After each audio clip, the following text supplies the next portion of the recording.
Alright, what's going on, guys? Sun's over here, so I'm gonna face this way, I guess. There's people that live right there, so this is kind of awkward. So, before I start this video, a buddy of mine, Kevin, he is selling his carbon fiber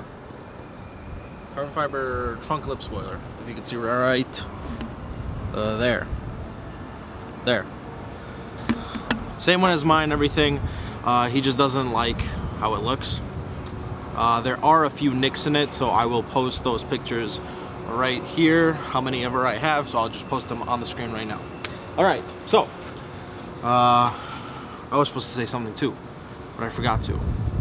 I guess I'll remember maybe during the video. If not, I'll just leave it down in the comments down below. Alright, so you guys are watching this from a different angle because right as I ended the video, I found out something, or I figured out another thing that I might be having a problem with is my Haldex, my four-wheel drive system. I don't know, sometimes it feels like it's only front-wheel drive, but then when I actually like go to try it, like when I'm actually like feeling it out, it spins all four and it grips and goes, especially in the rain. I can test it out really, really good. And I'm gonna post a video right now instead of this and show you guys that in this video all my rear wheels do spin and you guys can see them trying to grab traction. So enjoy this video. I'm gonna have them check it out at Audi next time I go to see if there's any Haldex failures or errors, and I'll let you guys know in the next video. So back to wherever we were right now. All right, hopefully my microphone isn't picking up the wind as bad as the wind is right here right now. This one's kind of bad right now. Let it die down a little. All right, wind died down. I guess I'll be crouched over like this so you guys can see me so it's not cutting off my head. But anyway, today's video is 36,000 mile overview of the car. Basically my impressions, what I feel is bad with the car, what I feel is good about the car, so on and so on. Disclaimer, this is my opinion, not true facts. It's just me and my car, just what I think about my car. Your car may be a little different. I don't know. Just don't take it to heart. Okay? Because some people about my 5 things I dislike about the car were telling me that I got the wrong car. Buddy, relax. Relax. Alright, anyway, let's start over with the car. 36,000 miles. I have 36,058, I believe, on the odometer right now. I believe somewhere around there. Maybe a little more, a little less. What should I start off with? Good or bad things? Let's talk about the bad things. Alright, bad things that I do not like. 1, the steering wheel. The steering wheel scratches real easy and it gets greasy real easy. Even if I use hand sanitizer before I drive my car. I try and clean it at least twice a month. I don't want to overdo it because it's already fading, which sucks. It scratches really easy. I have a few scratches on it. I just got one a few days ago and it's making me super pissed. I can't believe I did that because usually they're on like the sides where you can't really see, but this one kind of came like on top, and I'll show you guys in a second. But that made me really mad. That just gives me motive to buy a flat bottom steering wheel. So maybe new mod, next mod, big mod coming up. I don't know. I'm gonna keep looking for one to see if I can find one for the low. Second thing, sunroof. That sunroof has been making me mad. It's knocking. It's been there at the dealership 3 times now to try and get it fixed, and still nothing. Then they broke my sunroof visor thing, the thing that slides back and forth, one of the clips. They broke. Now they gotta fix it. More problem. I make it seem like it's a big problem, but it's really not. Anyway, that's basically all from a stock vehicle right now. Everything else I feel is pretty good on the car, stock. Now let's move on to the things that I've done to the car that kind of make me mad at what I've done or something that just happened. All right, side skirts. The front of the side skirts on both sides, there is a gap and it likes to collect dirt in there. It makes me super, very super mad. See, like that. That is dirty. And this side is really, really bad. So, I always have... What the heck? What the... Alright. What just happened? Okay, I don't know what happened right there, but anyway. It's collecting dirt right here. Now, whenever I clean the car, I always take like a brush and just like scrub this part out so everything comes out of it. So, my fix right now is going to be a plate that covers this whole part so nothing gets in there. I'm still debating if I'm going to take these off for the winter. I'm leaning towards yes, because I want to get this done right. But I guess we'll see when the time comes to take everything off the car. Basically, I don't really have that many complaints about the car. There's a few, but nothing really that bad if I kept it stock. Folding mirrors, that kind of... I wish I had that, but that's not a complaint. That's just a spec that I didn't get. Now to the good. Alright, car. Runs good. Never had any major issues with it. It has been treating me very, very well.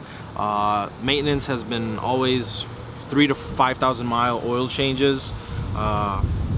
With full synthetic, straight from Audi. I just go to the dealership to do it. Upcoming maintenance things are my DSG trans fluid. I still haven't done that. I've been planning on doing that, but I had stitches on my chest and I couldn't really like stretch a lot for 2 weeks. So now I'm good, so I'll probably be doing that hopefully in the next week or so. I keep pushing it off, but now it's becoming colder and colder because winter's coming along, and there's a dude on the roof over there, and that's what is forcing me to do it, so I don't have to do it in the freezing garage. Even though I have a heater, it's still gonna be cold in there. Anyway, the gas mileage, really good, especially on how I can get 35 wind, around 35 miles to the gallon on the highway, even with my roof racks.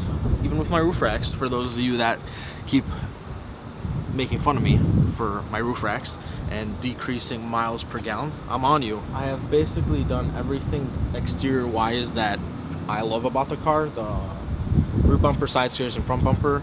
I don't know if I'm gonna do the rear diffuser ever. I like how that looks. It doesn't look, the car isn't crazy enough for me to do a huge carbon diffuser. The carbon diffuser looks cool, but I feel like you have to do like something crazy with the car, like have it on bags or something like that. Carbon fiber lip spoiler, I still have to, this is supposed to be 36,000 mile impressions. My impressions so far. I'm talking about my car instead of the impressions. My impressions on the car. Love it. Why? It's the best of both worlds. It handles good. I'm not going to say amazing. Good. It drives really comfortably, even on coilovers. KWV ones to be exact.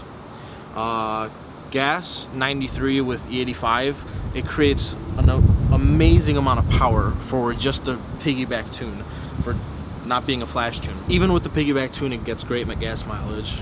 Gas around my area is kind of expensive, which that's not part of the car. How the car looks, that's a big issue on how the car looks, even with the facelift models that just recently came out. I think the car still looks very, very new. Like, it doesn't look outdated, because some cars, when a new model comes out or a new like generation of the cars come out, they become kind of old. I don't know, I guess, in a sense. Like, my parents had a BMW, and that it's going out of style already because it's an older model. Anyway, not going to talk about other cars. Car generally, maintenance issues or maintenance costs. If you do everything yourself, you could probably be saving yourself, like, off an oil change, like 20-30 bucks. Instead of going to the dealer, you could get like some oil from O'Reilly's or online, and you can get some good oil and do it yourself with a evac pump. That's probably what I'll start doing next year. I don't know, we'll see. DSG trans fluid swap, that is pretty expensive at the dealership. I think it's like $300 or $400, mainly because the fluid is very expensive. I think it's $200 just for the fluid, or more. I think around 300, maybe 200 to 300, somewhere around there, depending where you get it from and if it's OEM or not. I got OEM DSG fluid from a friend on the Facebook page, and he was selling it for a little cheap because he works at a dealership. And I bought it from him, full kit, the O-ring and the oil filter, transmission filter, whatever you want to call it. I got to do that, and I mean that's up to 40,000 miles. You got to do that. So basically, throughout the time I got it, I think I did like, I'm just gonna calculate it right here and show you guys right now. I don't want to do the math in my head, but I want to say every 5,000 miles, let's say 5, 10, 15, 20. So I've done 6 oil changes now on the car by myself, right? No, 5, because I got the car when it had like 5, and I pay $60 for an oil change, I think. So 5 times 6, that's $300 for oil changes for 2 years. And then the DSG oil change, I'm doing that myself, so that will cost me, that costed me $170, I think, just the kit. And I'll be doing that myself, so I'm saving like, I think like $170 too. So that's $170. So in total, I'm probably in the $700 to $800 range in just maintenance. Oh, a problem that came up, I forgot to say, a problem that came up last week, I believe. Hopefully you guys can hear me. A week ago, I was on the highway and I gunned it to get ahead of traffic, not to speed or anything. I wasn't speeding, but my coolant light came on, so it said that I have low coolant, so I switched my P3 gauge to coolant. It stayed around 225, so that's normal. And then like I drove on it for 4 days and I was perfectly fine. And I went to the dealer, they filled it up, and I knew what was happening because I see everyone having problems with the coolant light going on, and it's just like low coolant from from the factory. I don't know why they did that, or it just goes through really fast, but it's nothing harmful. So if you get that light, don't worry, it's nothing bad. For me, I think it's a great car. I test drove an S3. I wasn't that impressed, like, on the difference of that big of a difference. Inside it feels the same. The cluster and the wheels is the only thing different. If you have super sport seats, that's a whole nother level. But the sport seats in the A3 have the same exact seats as the base S3. So there's not much of a difference in the interior of the S3, other than 2 things. The power on the S3, I drove a stock one. It's not that much different from my JB1 with E85 blend. What I feel like gets mixed up is when you look at the gauge. The gauge on the S3, put a picture right here, is different than the gauge on the A3, which I'll put right here. It looks like you're going faster on the S3 because the miles per hour climb faster because they're more spread out from like 20 to 60, I think.